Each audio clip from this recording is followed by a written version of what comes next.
Penjual siomay yang viral dengan sebutan siomay racing meninggal mendadak disebut kena serangan angin duduk. Warganet mengenangnya sebagai sosok yang jenaka. Seperti apa ia di mata keluarga? Berikut faktanya. Kenapa bisa duluan pergi ninggalin Amoy?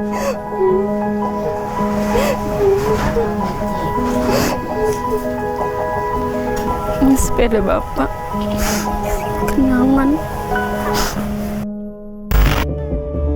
Nissan, pedagang yang kondang dengan sapaan siomay racing ini viral di media sosial. Karakternya eksentrik dan jenaka. Nissan kerap lontarkan lelucon dengan gaya khas Betawi Bekasi yang kemudian jadi ciri. Jadilah manusia berkualitas, ingin ke atas tanpa harus menindas. Just kidding, forever underpass flyover. Bakar, well, 50. Mengagetkan warganet terlebih follower sosial medianya ketika pria paruh baya ini meninggal dunia hari Minggu lalu di tempatnya biasa mangkal bekerja.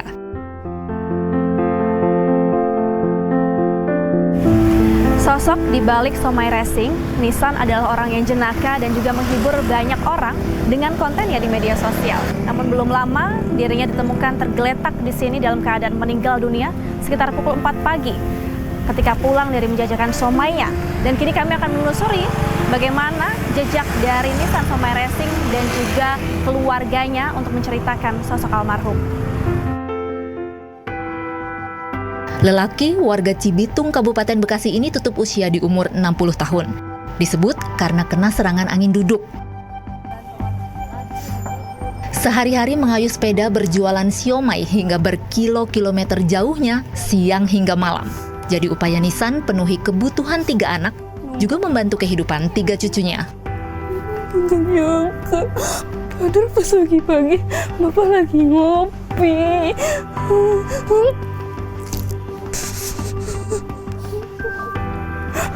Lagi ngopi. Kamu posisinya lagi bagus, mau mandi berangkat ke lapak, mau dagang. Dikenang followers media sosialnya sebagai sosok humoris, almarhum Nissan sebenarnya lontarkan kejenakaan awalnya buat membalas olokan. Ia kerap dibully, fakta yang menggores hati keluarganya hingga kini. Aku tahu bapak kayak ngata-ngatain, yang apa tau gitu pokoknya, katanya dikancam sama anak-anak, katanya Mai gue penjarain 2 tahun di situ. Kalau di sekolahan juga kayak siomay racing anaknya. Terus dia selalu senyum kok Mai. Mai bilang apa juga selalu senyum. Mau bapak Mai dagang apa juga gak apa-apa, yang penting halal.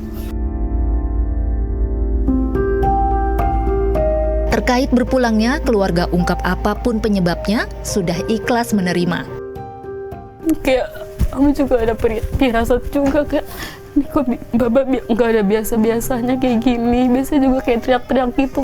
Jadi cuma kena rokok sama kopi aja, nasi nggak pernah, paling makannya jam segini nih.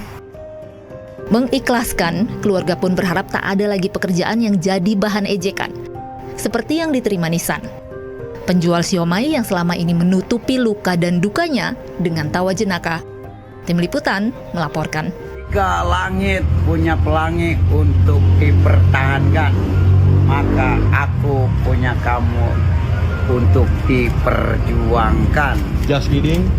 Just kidding, forever underpass flyover. Bakar, rar.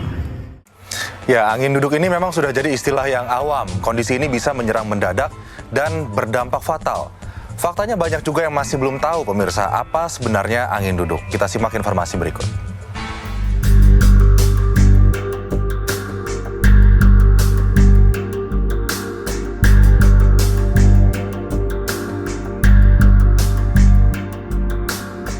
Sejak lama jadi istilah awam, buat serangan berupa nyeri dada seperti tertekan, terhimpit benda berat, biasanya disertai penjalaran ke lengan, leher, rahang, dan punggung.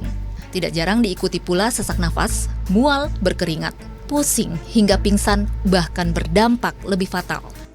Faktanya meski banyak didengar dan disebut, warga punya banyak pemahaman berbeda terkait angin duduk.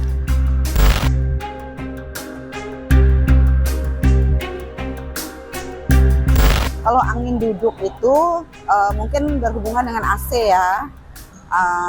Terus mungkin dari bajunya kena AC. Angin duduk itu kelamaan duduk, terus lama-lama bisa masuk angin. Biasanya kan angin malam beda ya sama angin siang, jadi di situ bisa kena angin duduk. Kita anginnya masuk ke badan, kejebaknya di perut ya, kira-kira di bawah. Kalau masalah angin duduk, satu dari angin buatan. Nah itu pasti bukan lagi tidur kan pokoknya. Nah betul. Terus kalau begadang malam, datangnya angin duduk, bari perut kosong. Kalau angin duduk, angin yang duduk di badan kita, makanya dinamain angin duduk. Di dunia medis, kondisi ini disebut angina pectoris. Dalam bahasa Latin berarti nyeri dada.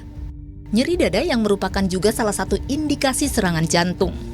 Terjadi akibat gangguan pasokan oksigen dari aliran darah ke otot jantung, angina pectoris atau yang sering disebut dengan angin duduk bisa menyerang mendadak. Kalau kita berangkat ke angin duduk ini, gejalanya mendadak tiba-tiba. Jadi ya tiba-tiba mungkin lagi aktivitas, jarang bisa timbul saat lagi istirahat.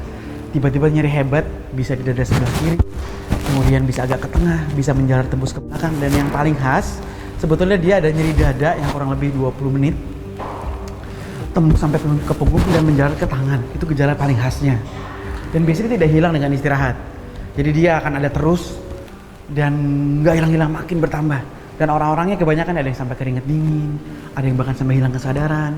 Jadi benar-benar hebat. Angin duduk yang sekali lagi sebenarnya sebutan untuk dampak yang tampak dari indikasi serangan jantung bisa terjadi pada siapa saja.